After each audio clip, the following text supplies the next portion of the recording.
Hindi halaman ang mushroom. Welcome back to my channel, class. Nakasubscribe na ba ang lahat? Ako muli si Professor Ipaliwanag ng University of Life at sa episode na ito, pag-uusapan natin ang isa sa mga bagay na madalas nating makita pagkatapos ng ulan pero bihira nating maintindihan ng lubusan, ang mushroom. Ano nga ba talaga ang mushroom? Halaman, hayop, tanim ng mangkukulam at engkanto. Alamin dito sa The Taglish Explainer. Ang topic na ito ay mula kay Mushroom Hunter 24. Salamat sa suggestion mo at shoutout sa mga taga Pampanga. Class, aminin natin, kapag may tumubong mushroom sa bakuran pagkatapos ng ulan, may isa tayong automatic na maririnig. Huwag mong hawakan yan. Baka makamandag. At sa ilang probinsya, may mga kwento pa tungkol sa mga bilog-bilog na kabuting tumutubo sa damuhan. Sabi nila, doon daw sumasayaw ang mga engkanto. O kaya naman ay mga mangkukulam. Pero class, alam nyo bang ang mushroom ay isa sa mga pinaka-misunderstood na organismo sa mundo? At dito, nagsisimula ang pinakamalaking surprise. Dahil kahit halos lahat ng tao ay tinatawag itong halaman. Ang totoo, hindi halaman ang mushroom. At class, hindi rin siya hayop.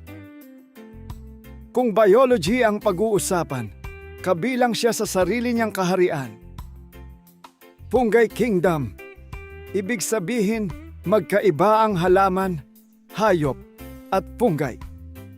Noong unang panahon, akala ng mga siyentipiko na halaman lang ang fungi.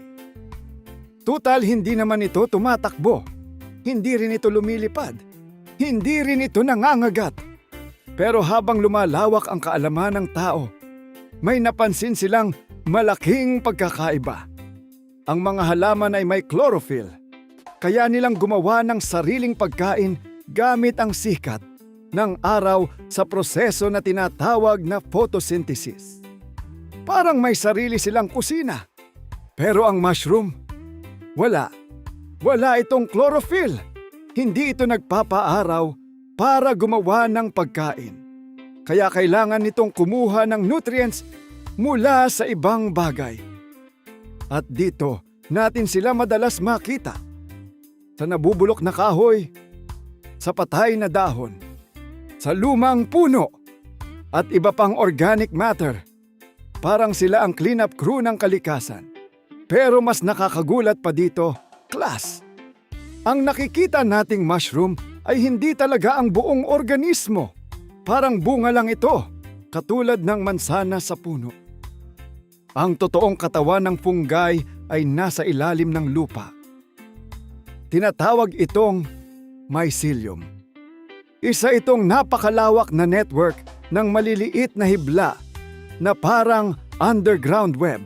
May mga fungi pa nga na ang mycelium ay umaabot ng napakalawak na lugar sa ilalim ng kagubatan.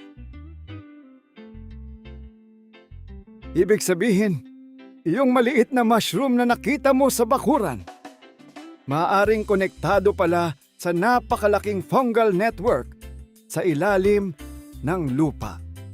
Kaya kung iisipin ninyo, class, maiintindihan natin kung bakit akala ng mga tao noon ay may magic ang mushroom. Bigla na lang kasi itong sumusulpot. Parang kahapon wala. Ngayon meron na. At hindi mo nakikita kung saan talaga ito nanggaling. May isa pang dahilan kung bakit kinatakutan ng mga mushroom.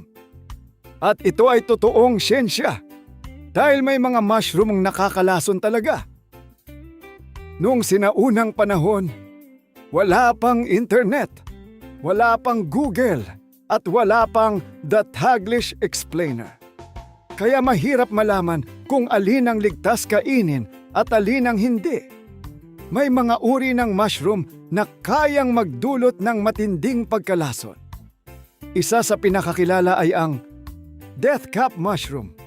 At kahit maliit lang ang makain mo, maaari itong magdulot ng seryosong pinsala sa katawan. Kaya understandable naman kung bakit natakot ang mga tao noon. Mas lumalim pa ang misteryo nang matuklasan ng tao na may mga mushroom na maaaring magdulot ng hallucinations.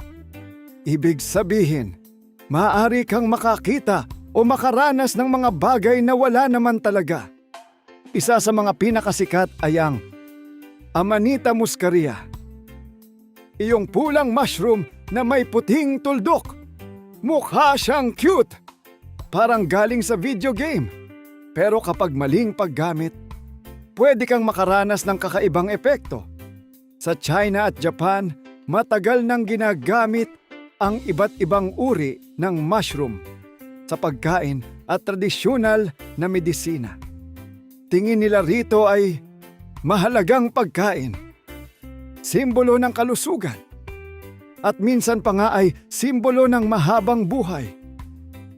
At tayo namang mga Pilipino, interesting tayo. Takot pero kumakain pa rin. Kaya meron tayong mushroom sa pizza, mushroom sa sisig, mushroom sa hotpot, mushroom sa burger. Parang ganito. Delikado yata yan. Sabay order ng extra mushroom toppings. At alam nyo ba, napakahalaga ng fungi sa kalikasan. Kung walang fungi, mababagal ang decomposition. Maiipon ang mga patay na dahon. At maapektuhan ang cycle ng nutrients sa lupa. Sa madaling salita, isa sila dyan sa mga pangunahing tagapaglinis ng mundo.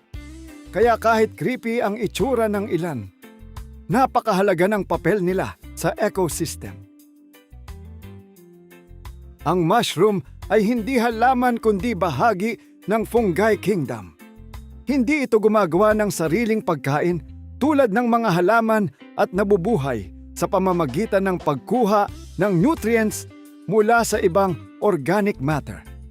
Dahil sa misteryosong pagtubo nito, sa mga nakakalason at hallucinogenic na uri nito, at sa kakulangan ng siyentipikong kaalaman noong unang panahon, naging konektado ito sa mga kwento tungkol sa mangkukulam, engkanto, at salamangka.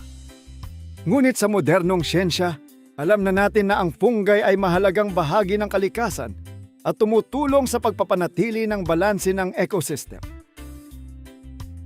Ako si Professor Ipaliwanag ng University of Life at tandaan ninyo, class, ang mushroom ay hindi halaman. Ito ay isang uri ng fungi.